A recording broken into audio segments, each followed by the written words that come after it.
Hello, everyone. Welcome to the Dr. Pierce Show. Just kidding. All right.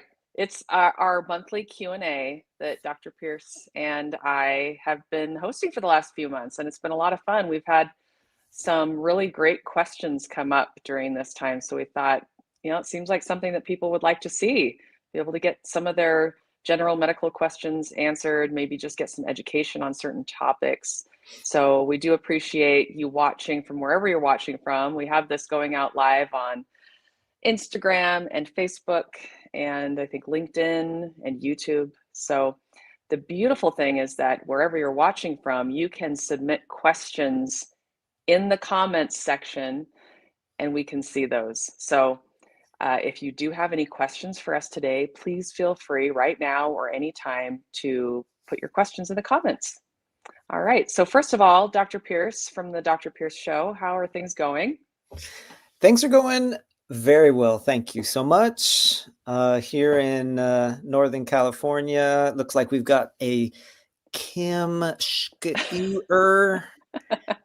No, I'm just joking. It's Dr. Scheuer from our team. She's joining from Colorado, which I bet you is crisp and sunny and cold today. Maybe like that in Utah. Today, right now, it is overcast and cool. In the 40s. How about it's a great day nonetheless. How are you doing, Dr. Davis? I'm doing well, thank you. And by the way, if you're watching, please leave us a comment on where you're watching from. We'd love to see who's watching and where you're watching from. But I'm in Salt Lake City, Utah, and you're right, it is cold and crisp and sunny today. And it's been a very interesting winter for us.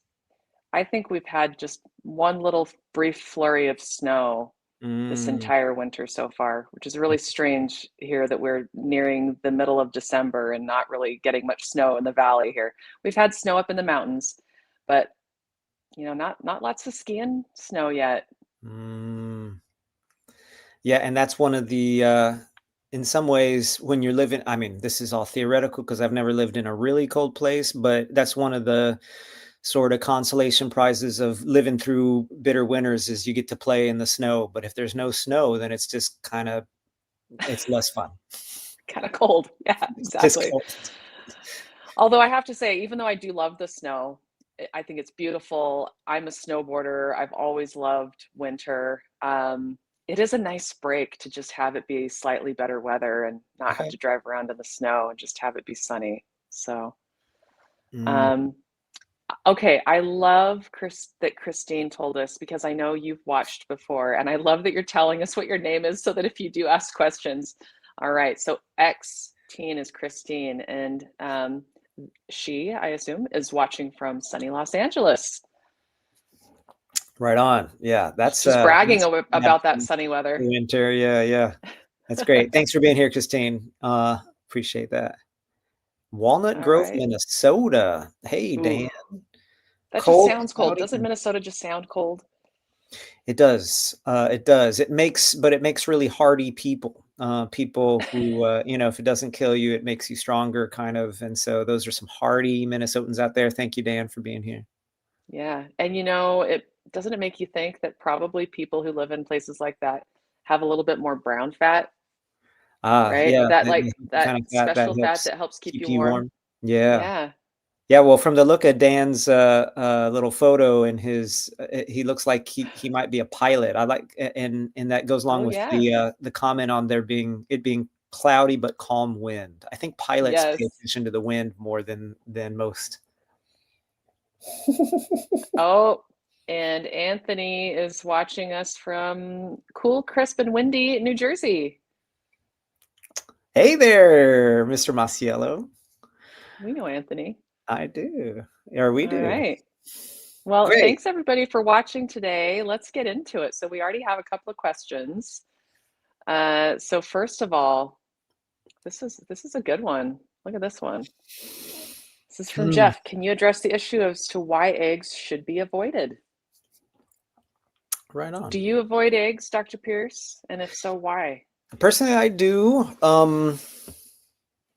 I think that there are a couple concerns with eggs for folks who are trying to maximize their health.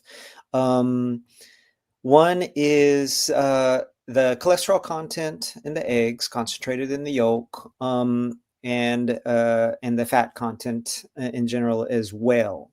Um, uh, One of the main driver for elevated LDL or bad cholesterol in our diet is the saturated fat, and I would add the trans fat as well. Though thankfully, there's less and less of that in the diet. But those are the two main drivers. And eating cholesterol doesn't raise our cholesterol as much as eating saturated fat, but it all contributes. And when you look at studies, lots and lots of scientific studies have looked at eggs about pros and cons. And when you look at the ones that weren't funded by the Egg Board, for example, the ones that had more impartial scientists running the studies, things crop up like eating more eggs was associated with a higher risk of diabetes. This is a study that I talk about with my patients frequently because a lot of folks either are coming to us with diabetes or are trying to avoid it. And it's interesting because so many people still equate diabetes with eating too much sugar. But diabetes is a very complicated process physiologically, and the cause is complicated. But one of the main drivers is the amount of fat in the diet, amongst other things. And I do remember one of the studies looking at eggs and the increased risk for diabetes. And so that's one of the reasons why I recommend folks to avoid it. How about from your standpoint, Dr. Davis? Yeah, well, and uh, I do remember seeing a study years ago on eggs and how men who eat more eggs are at higher risk of prostate cancer as well. Is that one that you've seen? I would have to look that up because I don't remember it off the top of my Yeah, head. Yeah. yeah, we'll have to look into that one. But and then the other thing that I think about with eggs is, anytime that you are going to eat something, you have an opportunity to eat something that's going to improve your health. So, you've talked a little bit about why it's important to stay away from saturated fat. We don't want increased cholesterol and increased fat in the diet. But, eggs are also devoid of a lot of things like fiber. Um, and fiber is something that most people aren't getting enough of. It's really important to get fiber in the diet. And so by eating eggs, you're kind of like if you're eating eggs instead of, say, something like tofu or berries, potatoes, you're basically replacing a food with something that is not only going to give you things you don't want, but it's also not containing things that you do want. So that's another reason why I typically don't think that eggs are worth it, right? They're harmful and they're not containing things that you really want in your diet. And fiber is one of those things that a lot of people struggle to get enough of. Okay, great. So let's see That's here. a great point. And one thing I'd add that I'd forgotten is eggs being high in choline, which is one of the Right. drivers for a substance called the production of TMAO in our body. And that has been associated with all sorts of things, such as dying prematurely and having heart disease and kidney disease and certain cancers and things like that. Yeah. Yeah. Okay. All right. And we are having a few messages from Instagram here. Let's see. What is the fastest remedy for a head cold without using the gut microbiome destroying over the counter meds? So basically, how can you help remedy a head cold and not use over the counter medications? What do you That's a think? good one. I'd have to see what the latest says. I don't recommend over-the-counter medicines, whether you're trying to wreck your gut microbiome or not. Over-the-counter medicines for the cold because, um, none of those that I'm aware of. Well, I'll just say that the majority of those just try to handle the symptoms. Maybe you're a little less congested or a little, have a little bit less of a runny nose or a little bit less achy or sneezing a little bit less, whatever it is.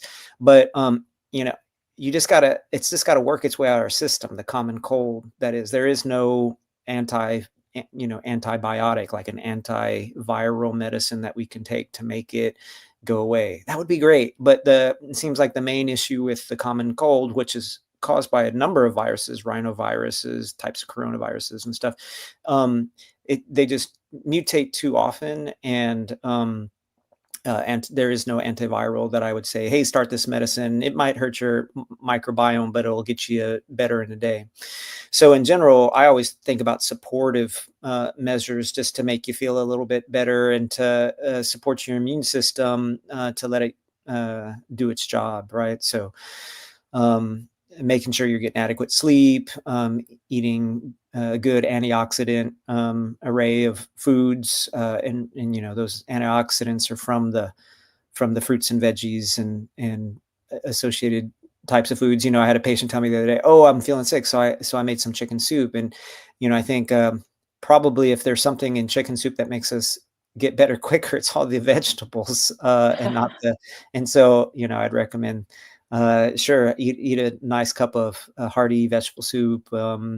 But I'll see if there's anything else in the literature while you're chiming in, Dr. Davis. Yeah. So I feel similar to you in that I think it's the supportive care, which is just taking care of yourself, giving yourself a break, taking time off, getting excuse me, getting enough sleep, making sure you're staying hydrated. If you are going to be eating healthy, um, and just really, really just taking good care of yourself and taking it easy. Because if you just try to continue along with, you know, high stress, not getting enough sleep, that's just going to make it more difficult to get over it quicker. And then the other thing is also just thinking about preparing ahead of time, right? So the more you do today when you're not sick, the better you'll do when you do get sick. And so that's making sure that you're eating those antioxidant foods, and the foods with the, polyphenols and all those really good health promoting foods, anti-inflammatory foods like the whole plant foods that will help you feel better today, but also will help improve just how your immune system functions.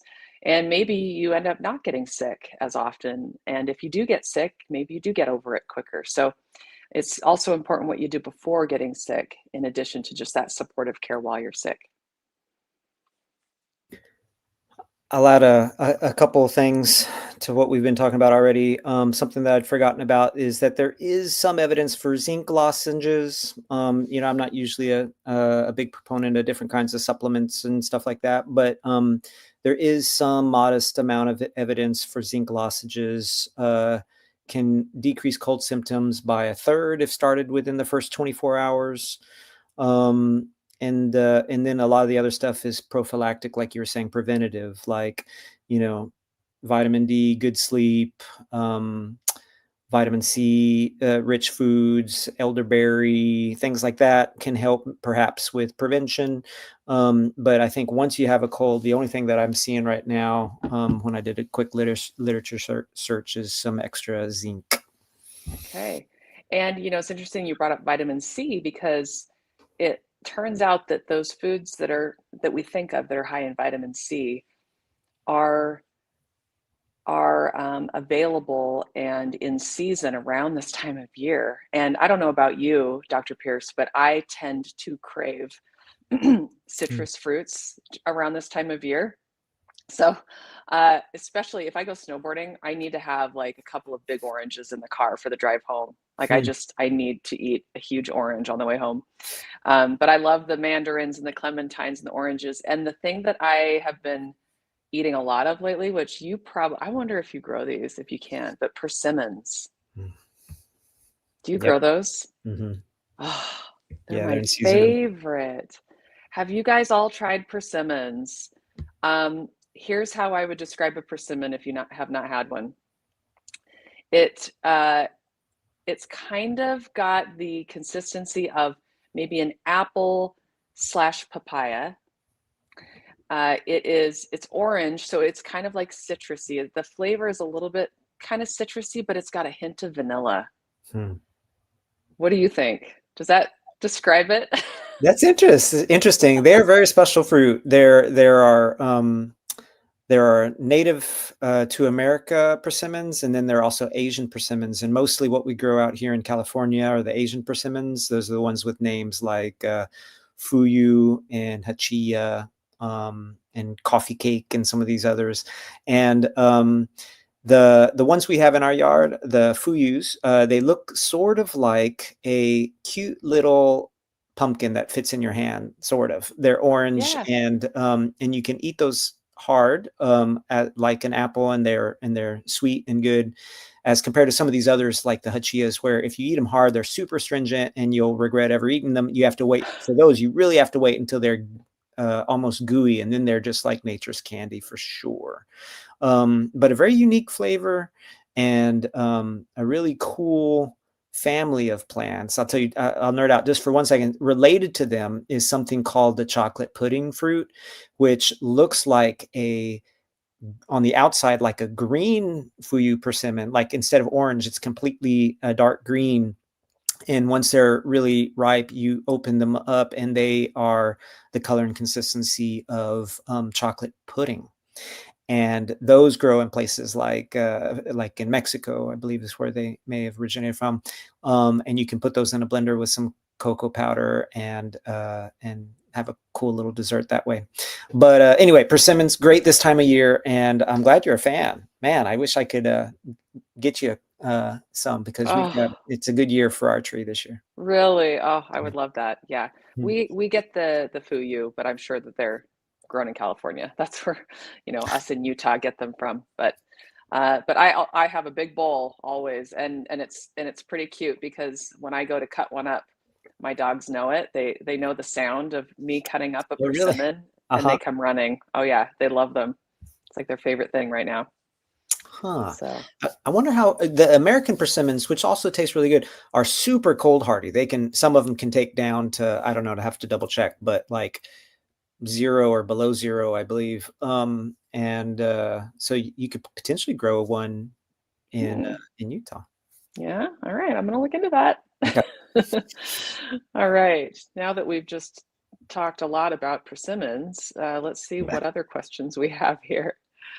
We're All only right. taking persimmon questions for the rest of the day. Okay, so let's see. So Dan, and in fact, this is the same Dan that says he's not a pilot, but he did fly in a World War II airplane in that photo. Okay. Okay. He's not a He's got pilot, a, but plays one on TV, as they say. yeah, exactly. He's asking if we have any recommendations on treating or reversing severe peripheral neuropathy. Peripheral neuropathy. So neuropathy is the fancy word for a disorder of a nerve, and it is in the case of peripheral neuropathy, it affects generally first the toes and fingers, or the hands and the feet. And there are a number of causes of peripheral neuropathy, the most common being complications of type 2 diabetes, but there are other causes as well. And for it's interesting. When I was in training, when I would have a patient with peripheral neuropathy, we would see, check a couple of things to see what the cause was. But if they had type 2 diabetes, for example, for a long time, then we just mostly assumed that that's what it was. And we give medications in the TCA family of medications that help a little bit with the pain. And I remember being super surprised when learning first about lifestyle medicine, and seeing that in some folks with peripheral neuropathy from type 2 diabetes, or from diabetes, that switching to a super healthy, low-fat, plant-based diet, that some people's peripheral neuropathy went away. And I didn't even think that was possible. And that, I believe I heard first, was Dr. Neil Bernard talking about it from PCRM, and it might have been a PCRM study. But so that's one thought for folks who have it related to diabetes, right? The A1C gets better, the damage to our nerves from the high sugar levels gets better. and we have more antioxidants and all that kind of stuff. I think is the idea behind it. But step one, if we're not giving direct medical advice during this hour, but if a patient came to me and said, I have, sort of that sensation of burning or ants, or my leg fell asleep, that kind of a feeling for my hands and feet, then we do a little bit of detective work first to see, is it are you on certain medications that might increase your risk for it? Do you have a deficiency of a vitamin that might be causing it, and things like that? Yep. No, I agree. And so it does depend on what we'd say an etiology, or what the cause is of the peripheral neuropathy, and based on that then we can determine whether or not it is either treatable or reversible.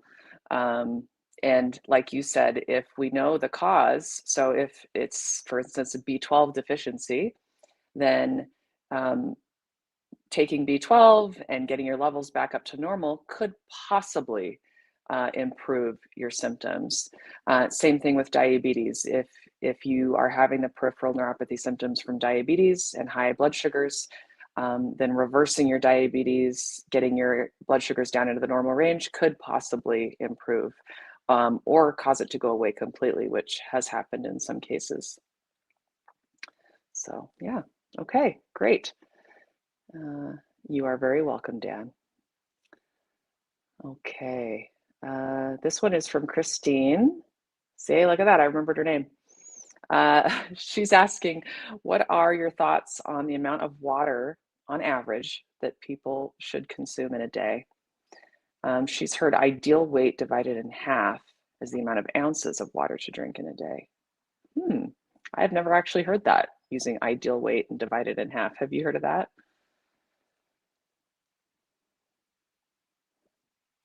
Oh, did I lose you? You're Sorry about muted. that. I don't. There we go. Yeah, the amount of staying hydrated is important, and that's true year round. And we get our hydration from our food, and especially when we're eating, fruits and vegetables, so much of which are water. And then just having some good old water. Water should be our drink of choice. Here we go. Cheers. Salud. But the exact amount of water, I believe, is still up for debate. And you would think that something so similar, so simple sounding and so common, we would have a great scientific, science-based answer for you. But I think there is just no great answer for this. I in general, when I'm talking to my adult patients, I'm often saying about a half gallon, to maybe even up to a gallon. But that is but it could be as simple as drinking 8 to 10 glasses of water, and you're done for the day. And maybe it's less because you're eating a whole bunch of fruits and vegetables and you're not sweating, and so there's just no great answer to that. And so the easiest way, I think, is that when you go to the bathroom, you want to see if your urine is pretty clear. And if it's dark and concentrated, then you need to drink more water. If you're thirsty, you should drink more water. But I just haven't found an exact number, and you'll hear it debated. Yeah. What do you feel, Dr. Davis? What do you feel about this? Yeah. So I mean, first of all, I love that we're both here drinking water. It's like we set it up. So I I feel like with this, you can drink too much water, right? So if you're trying to make sure that you get a gallon a day, or you're getting a certain number of ounces a day, there's a chance it could be too much. And when you get too much water, it actually can cause some issues. And we see it in lab work sometimes, where even your sodium can get a little bit low if you've been drinking too much water. So when you're not getting enough water, typically you'll feel that, right? You'll feel thirsty. You'll want to drink water. And so I, and there have actually been some studies that show that it seems like focusing on a certain amount every day doesn't really help you stay more hydrated. That really is about listening to your body. if you're going to drink fluids, drink water for the most part, and then drink when you're thirsty. And I think that that's for most people enough. That works well. I would not, I try to stay away from telling people a certain amount to drink every day, and just really focusing on getting lots of plant foods, because plant foods usually have water in them. So you are getting some fluid that way, and then drinking water. All right. Some folks who are working on weight loss, there is a study that showed drinking 2 glasses of water before each meal helped with weight loss. So cool or room temperature water. So that might be a way just to say, okay, I'm going to definitely get 6 glasses of water in if I drink these 2 glasses of water before breakfast, lunch, and dinner. And that's one way to both pair keeping hydrated and if you happen to be working on getting down to your goal weight. Yeah, well, and that's why calorie density is so important, because we think about, well, why do plant foods have fewer calories than, say, animal foods or oils? And it's because of the fiber in the water that doesn't have calories but has bulk. And so by drinking water, you're really just adding room to you're adding something to your stomach that doesn't have any calories. So it is kind of, in a way, taking advantage of calorie density.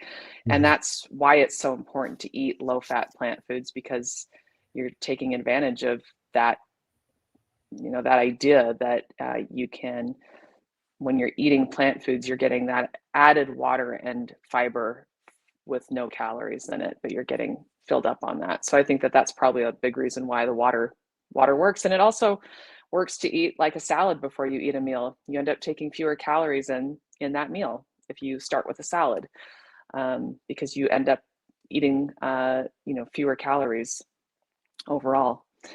Okay, so let's see if we've got any other questions here. It looks like recovery after surgery. So I broke my ankle last week and have surgery next Monday to repair it. Are there any specific foods I should focus on during recovery? Any thoughts on that, Dr. Pierce? Specific foods? I was just looking up a great handout that, so first of all, good luck with recovery. Sorry about breaking your ankle. That is so painful, and I hope that surgery goes well on Monday for the repair. There is a nice handout that Scott Stoll, Dr. Scott Stoll, who's a physical medicine and rehabilitation doctor, as well as a definite leader in this lifestyle medicine space. And he has come up with a really nice handout through the Plantrician Project called Recovery After Physical Trauma, which covers sort of surgeries, accidents, athletic injuries. And it is... it involves a couple of things. So what he calls a hyper-nourishing daily protocol involving green smoothies, tea with some of these anti-inflammatory spices and whatnot, turmeric, cinnamon, ginger, and matcha.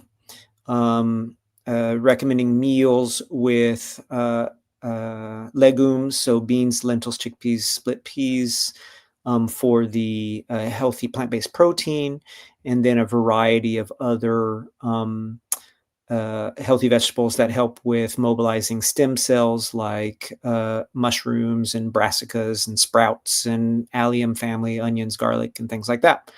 And then he throws in some other additional recommendations, like hemp and flax seeds for the omega-3, which helps to lower unhealthy inflammation. Interestingly, pineapple and mango, proteolytic enzyme that they have called bromelain, which can reduce postoperative pain and help with re-epithelialization, so the sort of regrowth of our skin cells, and some other tips like that. Cruciferous vegetables, mushrooms. Yeah, so those are some things that might help. He also mentions hydrating. And his goal that he recommends in the handout is a half an ounce of water per pound of body weight, which I've seen in other places as well. So if you weigh 150 pounds, that'd be 75 ounces of water in the day. Getting lots of sleep, avoiding inflammatory foods and substances like refined sugars, ultra processed foods, meats, alcohols, etc. So that's kind of it in a nutshell. A real nice handout. I'm not sure where it's available other than through Plantrician University for folks that are healthcare students or instructors of healthcare students. But that's kind of the nuts and bolts of it. Great. And this, also just shows these are the kinds of things that if you have questions about this, this is a great reason to meet with one of our doctors is, coming up with a plan for that. Because I would say of all those things you mentioned, boy, starting now, because if you know you're going to be having surgery soon, getting that on board so that you do have a better recovery. But those are the kinds of things that we can help you put those plans together, what to do and how to prepare for those surgeries. So fantastic. And he does say that he asked the surgery center what vegan options they have. Dry toast and water. Oh boy. Dry toast and water. Okay, we've got another question here. All right, this is Samantha. For someone who cannot take NSAIDs, so NSAIDs are non-steroidal anti-inflammatory drugs. So a lot of people know them as like ibuprofen or naproxen. What do you recommend? I've been taking 500 milligrams of ginger in replacement of 200 milligrams of Motrin. Can I take more than that when needed? How frequently? Boy, the first thing that I would think of as far as a natural replacement for an NSAID would be like a turmeric. Turmeric is a nice anti-inflammatory, and you can actually take it. You can buy it in bulk, and you can actually buy little capsules too if you want to use it that way, or you can just use it in your food. I would have to look to see what my general recommendations are for how much to take during the day of turmeric, but that's something that you can always come and talk to one of us about, and we can come up with a plan for you if you're not able to take NSAIDs. Any other thoughts? Yeah, I think this is a pretty specific question, and there's some reasons why folks can't take NSAIDs, and it'd be important to delve into that personally for you, and then we could recommend all sorts of great antioxidants to help try to substitute for that. Yeah. And ginger, it's interesting. I think more of ginger is something that can help with nausea. I don't know that I've ever considered using ginger as a replacement for an NSAID. What about you? Have you heard of that? Yeah, well, from an anti-inflammatory standpoint, I would say yes. But if the reason why someone's taking the NSAID is usually for pain, I would have to look specifically into, okay, what do we have as far as research-backed studies that show which are the spices, for example, that help the most with actual pain. Yeah. Yeah. Yeah. And I suppose that if the pain is from inflammation and we can improve the inflammation, that hopefully that improves the pain. Yeah. Okay, great. All right. Oh, this is a good one. Are there any ill effects of carbonated water? I take unsweetened sparkling water in a glass. Curious if there's any bad effects over the long term. I feel like we maybe have had this question in the past. But this is one where I feel like it's very unlikely that you'll have side effects from having sparkling water. Maybe there is, there maybe is something to that having those bubbles can maybe cause you to not absorb nutrients as well. But and then the other thing is possibly symptomatic. I know that for me, if I drink too much carbonation, it causes me to get a little bit bloated. It just makes me uncomfortable. So I don't tend to drink it very much. But ultimately, if it's something that helps you drink water instead of, say, soda or alcohol, if it helps you drink water than other drinks that maybe aren't as healthy, I think it's great. I think not a problem at all.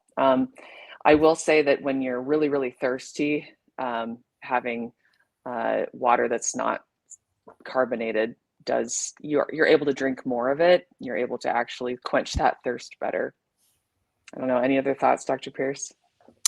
Something that I learned recently was that some of the carbonated waters, some of the mineral waters are can be quite high in sodium. So that's just the other thing to consider. You know, if it's just regular water that's been carbonated, then that's going to be fine. But some of the mineral waters do have quite amount of salt in them, and so look at the label. That's the only thing that I would worry about when you're talking about you know, possible ill effects of carbonated waters. If you happen to have one that has a high sodium content, you don't want to be drinking your sodium. I mean, we already have so much sodium in our diet; it's hard to get away from it. And one easy way to get away from it is to make sure that you have sodium-free carbonated water.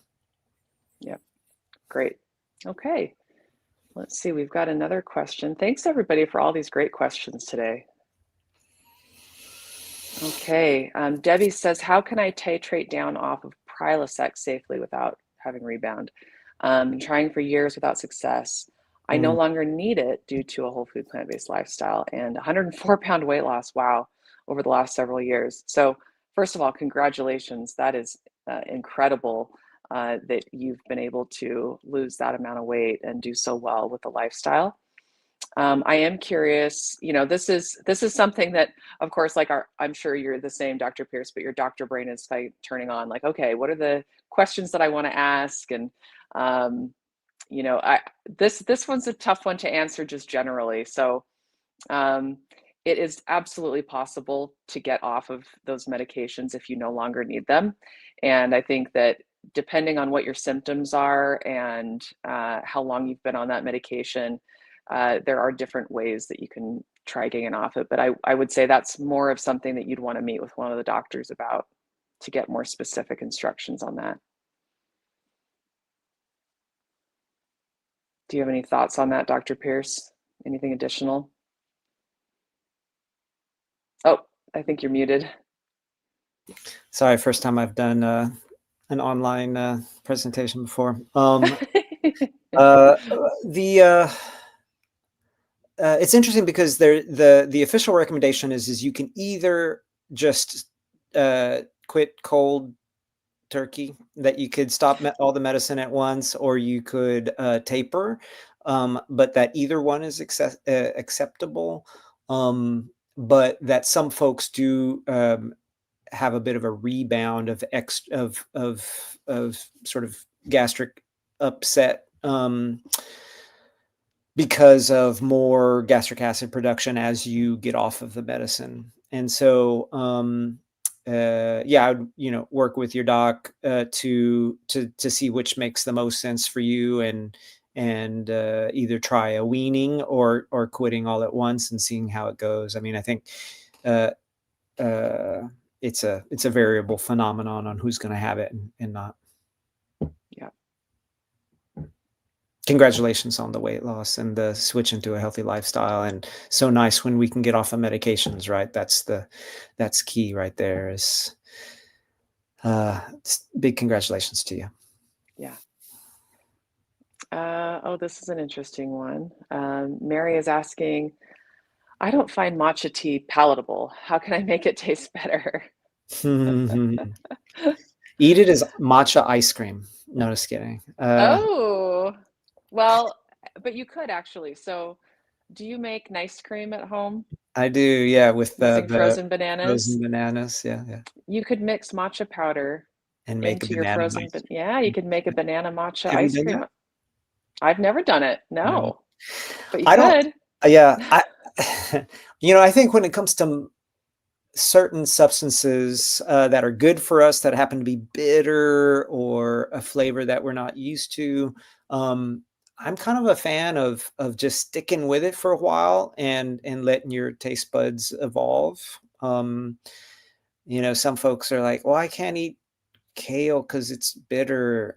It was like, well, it's good for you, and eat it for a while and you'll probably get used to it. And because our taste buds change, and it's certainly, just like with kids who are super picky when they're first starting out, and you offer the food for the 30th time, that's when it's a little bit more palatable to them. I think there's a certain benefit of just sticking with something. But that's maybe not the way Easier that said works for than done. everybody, not the most sensitive way. Just get over it. No, I mean, that's not what I'm saying. It's just that your body will get over it in a sense that I think just stick with it. Sort of like switching from most studies on coffee show that it's good for us, but if you're getting something with half a cup of sugar and 2 cups of creamer in it, it's just not good for you. But most people are like, oh, the taste of black coffee is horrible. But I think, try it every day for 2 weeks and see if it gets easier at that point. I don't know. What do you think? Yeah. From Yeah. the kindler, gentler uh, gender of the two of us, go for it. Well, that actually makes me feel good because I feel like you're very kind and gentle. So, um, okay, if I were thinking about having matcha tea and I wanted to make it more palatable, I would maybe think about, instead of just having it with water, maybe frothing up some oat milk, and having that with it. I would think about even adding like date sugar. So date sugar you can find in a very fine powder so that you can mix it in coffee or in tea, and it's not grainy. So if you need it to be a little bit sweeter, those would be the two things that I would try. Okay. Yeah, and it looks like Dr. And Scheuer on our team is throwing a recommendation is to put it in your smoothie. So if you're having oh, a there you go. green smoothie with, a bunch of greens and a banana and an apple and some flax seeds, throw a scoop of matcha in there too. There you Yeah, go. That's perfect. leave it Yes. to Dr. Scheuer to hit it out of the And I park. Yeah, yeah, why isn't she on here with us right now? I She should know. join our Q&A. Um, the other thing I was thinking is you had mentioned kale. You know what makes kale better is lemon juice. So if you Mm, massage lemon into it, it seems to help with that bitterness. And then of course, if you've ever done avocado where you massage lemon and avocado into kale, that's some good stuff right there. Hmm. interesting. Yeah. And so then it's kind of like a creamy salad dressing on it if you've Yeah. massaged. Yeah, yeah. And I've never done that. Hmm. When growing it, it's certainly all those brassicas get sweeter after cold weather. So if you're getting brassica, if you're eating brassicas from the garden during the hotter part of the year, they're more bitter than if you have them after a light frost or something like that. Yeah, Yeah. That's great. I love that you're nerding out on this kind of stuff. that's me. Okay. Oh. Dr. Scheuer says she's multitasking. She's working out and listening to our information. So, but Dr. Scheuer, you could be working out and answering questions. I mean, you can do it all at the same time. Just saying, maybe January. Don't challenge her. She'll accept it for She sure. will. She Yeah. will. All right, let's see here. We've got, oh, this is just a comment about the green tea or matcha. This person does green tea with ginger to help with thermogenesis. Works to help lower blood sugar levels and with weight loss. All right, nice. Okay. Oh, and this is just from earlier. We were talking about the NSAIDs, that it's specifically for inflammation. Yeah, there's some real good stuff for menstrual pain, dysphoria, mood changes, etc. Both on nutritionfacts.org and also in the book Your Body in Balance by Neil Barnard. And something we were just talking about the other day was there are various spices associated with helping with menstrual pain and depressed mood and all this kind of things. Even a Japanese study that showed just smelling saffron was beneficial for mood around associated with the cycle, and which is great because saffron's a very expensive spice, and so if you can get benefits from just opening up the lid and smelling. But there's some others, fenugreek, and I want to say ginger's in there as well. So check out menstrual pain on nutritionfacts.org, and you'll find some good stuff.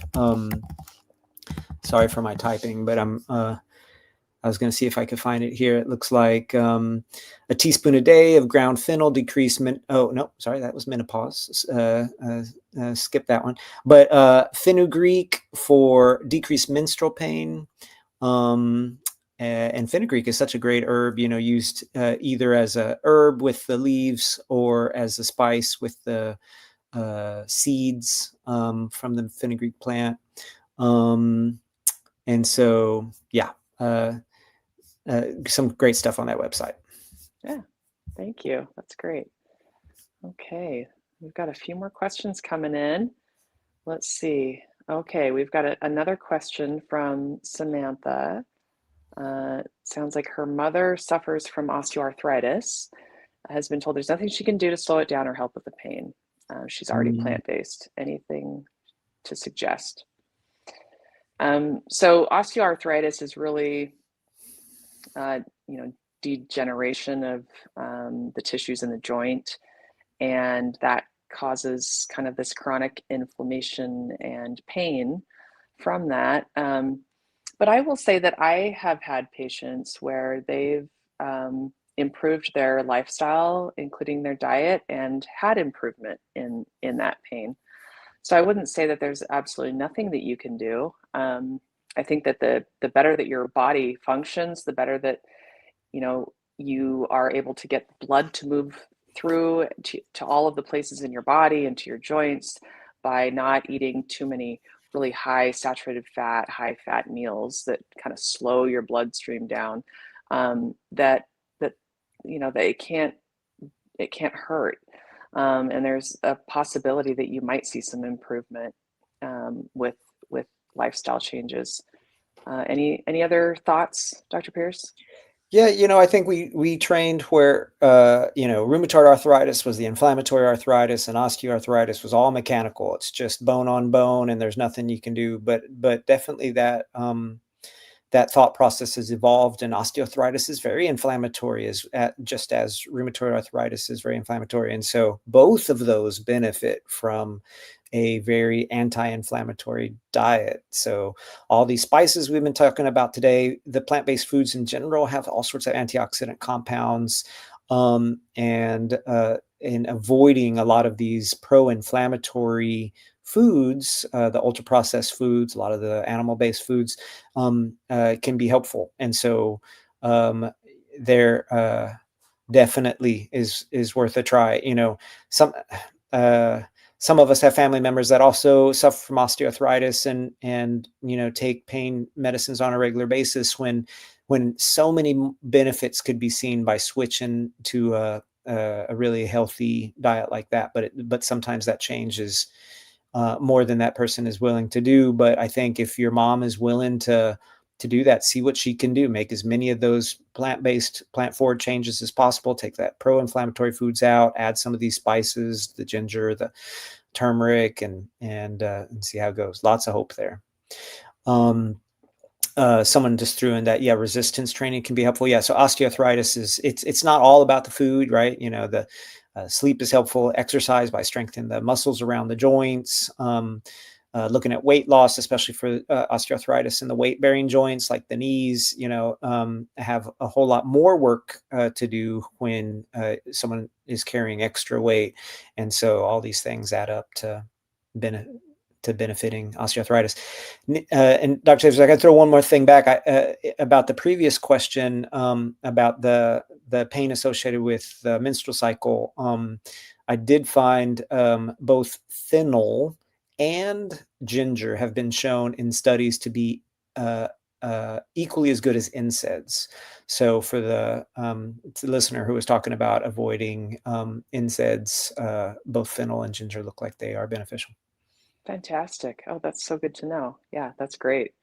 Um, there was something else I was going to say. Oh, so, in this question, she's saying she's plant-based, and just being clear on that, because being plant-based can mean so many things. It doesn't necessarily mean that you only eat plants, and it could include some of those processed plant-based options like the Beyond Burgers and things like that. So, those are the kinds of things that I think about is what does that plant-based diet look like?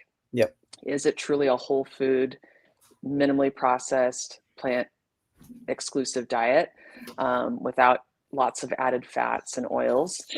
Uh, and then, depending on that as well, looking at what are some of those foods that really are the more anti inflammatory foods, the antioxidants. It's those really dark, beautiful colors. So, thinking about the dark berries and the dark leafy greens, and that's where, turmeric, the beautiful orange color. So, those are the kinds of foods that you want to look for when you're looking to help improve your inflammation. Yeah. All right, great question. Thank you. All right, I think we have time for maybe one or two more. Let's see what we have here. How about there's a question about fat in the diet. Oh, so confused. Yes. Okay. Okay, so confused with high fat. Some say we need fat for the brain, others say it's bad. I am plant-based. Should we eat low fat? It's hard with a plant-based diet. Eat a lot of nuts and seeds. All right, Dr. Pierce, what do you think? Yeah, I think the scientific studies, the majority of them show that eating a healthy plant-based diet that is lower in fat is good for us, and can be quite beneficial for our brain, for example. Um, one of the main causes of one of the main disorders of the brain, and one of the biggest fears for people, is the development of dementia. And one of the main drivers of dementia um, is it turns out to be the same driver for heart disease. It is high cholesterol and a lifestyle that promotes vascular damage. So what's bad for the heart is also bad for the brain, and what's good for the heart is also good for the brain. And so we want to be eating a diet that not only protects our heart, but happens to also protect our brain.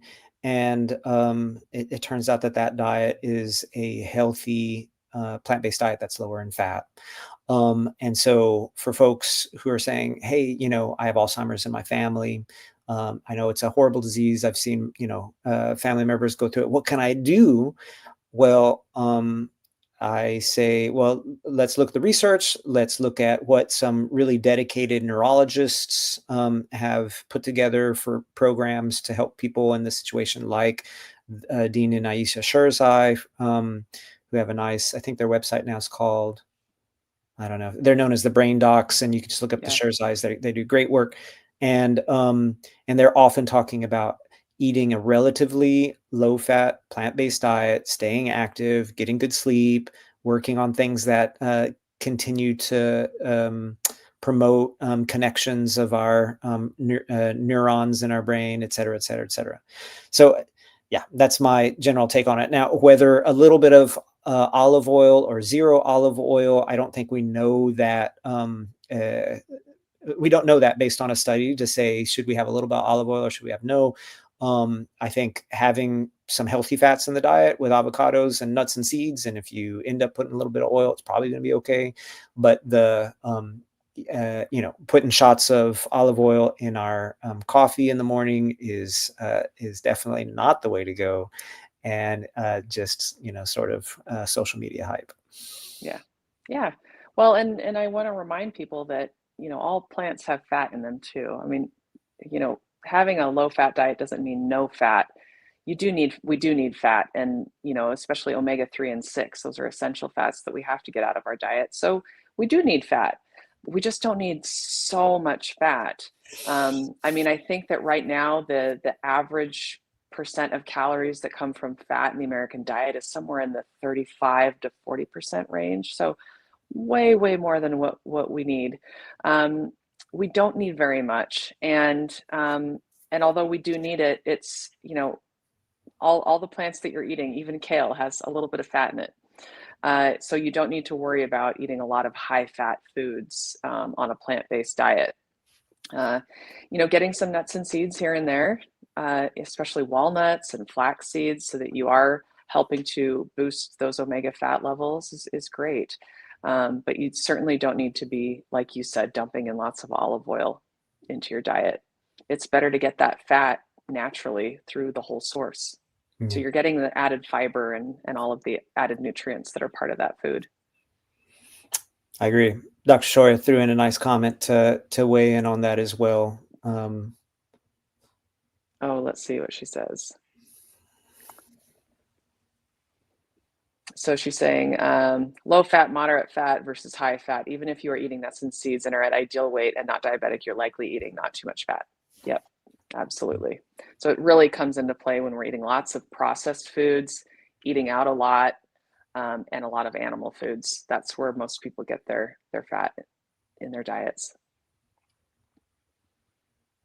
All right, great. Well, I think that that's our time for today. Thank you so much, Dr. Pierce, for joining me. It's been a pleasure as always. Okay, so for those of you who are watching, of course, we can only answer general questions, but if you need answers to more specific medical questions, we are here to help out with that. So please take a look at our website, lifestyletelemedicine.com. We have several doctors who cover all 50 states, DC, and international. So wherever you are in the world, you can come and see one of our doctors, and we would love to talk with you and help you through some of those challenges, some of those questions that you have, whether you're plant-based or not. We work with anyone who is interested in seeing us and improving their lifestyle. So go to our website, or you can call us. Susan is usually the one who's going to be answering. She's our wonderful patient care coordinator, and she's always happy to talk to you on the phone about what appointments look like, what to expect, how to get signed up. So please feel free to give us a call as well. And I will leave it at that. Anything additional, Dr. Pierce, that you'd like to add today? Just a real pleasure of spending this hour with Dr. Davis, Dr. Shoyer, and the rest of y'all. Thank you for your questions. It's our pleasure to chat about these things. Okay, and the next time that we'll be doing this live Q&A again is going to be on Thursday, January 8th, again at noon Mountain Time or 11 a.m. Pacific Time. So hopefully we'll see you all then. Come visit us at lifestyletelemedicine.com. Thanks, everyone.